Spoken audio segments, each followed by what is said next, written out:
useful engine, you know. All the other engines, they'll tell you so. He huffs and puffs and whistles, rushing to and fro. He's the really useful engine we adore. He's a really useful engine, you know. The back controller he loves so. Now he's got a branch line to pull his very own. He's the really useful engine we adore. He's the one. He's the number one. Thomas the Tank Engine. He's the really useful engine we adore.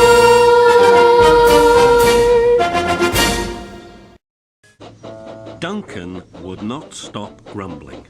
He grumbled that he wasn't polished enough. He grumbled that he was overworked. Most of all, he grumbled about the passengers. "I'm ashamed of you, Duncan," said Skarloey. "Thank goodness Reneus is coming home soon. Perhaps he'll teach you some sense before it's too late." "What has Reneus to do with me?" "Reneus saved our railway," replied Skarloey. "Please tell us about it," said Peter Sam. "Well," began Skarloey, "it was before you came here. Things were bad. Reneus and I had to keep the trains running, or our railway would have to close." "How awful," murmured Peter Sam. "I tried hard," continued Skarloey, "but my old wheels ached. Reneus understood. 'It's my turn now,' he'd tell me. He was often short of steam, but he always struggled to a station and rested there. 'I mustn't stop between stations,' he'd say. 'The passengers wouldn't like it.'" "Sure," huffed Duncan. He had stopped on a viaduct and hadn't cared at all. "Passengers," continued Skarloey, "get cross if you stop at the wrong places. Reneus stopped in a wrong place once, and this is what happened. One wet and windy afternoon when the rails were damp, Reneus was travelling home with a full train. There were even passengers in the guard's van. It wasn't a comfortable ride at all. Reneus's wheels kept slipping, and it was a steep climb.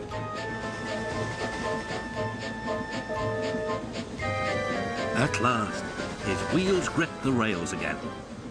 "The worst is over," he thought. "Now we're away." But they weren't. "Ah! I've got cramp!" he groaned. And Reneus stopped on the loneliest part of the line.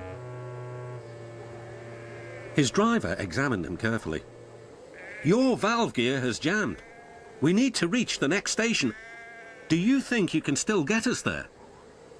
"I'll try," replied Reneus.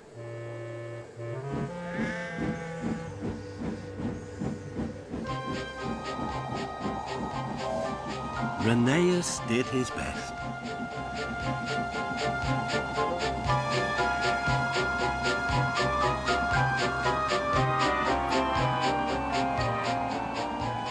"If I fail," he thought to himself, "the passengers will be cross and the railway will close." Everything blurred. He was really too tired to make another turn of his wheels. But he did. And another, and another, and another. Finally, tired but triumphant, Reneus reached the station. "I'm here at last," he wheezed.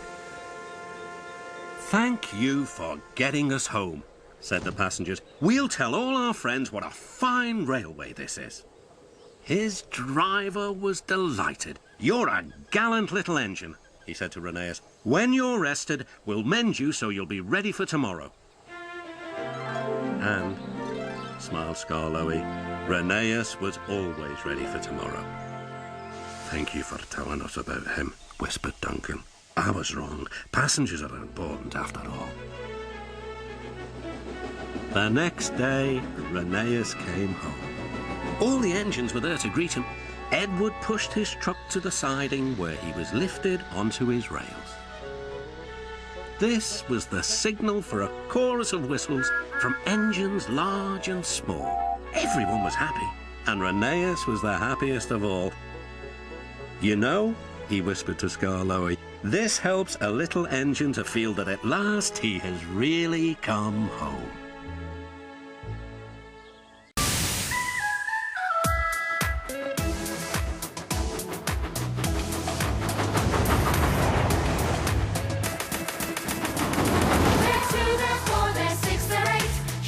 Trucks and hauling freight, red and green and brown and blue.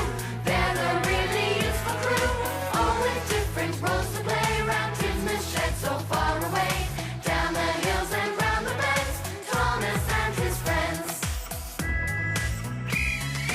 Thomas, He's the cheeky one. James, He's vain but lots of fun. Percy, Pulls a mail on time. Gordon, Thunders down the line. Emily, Really knows her stuff.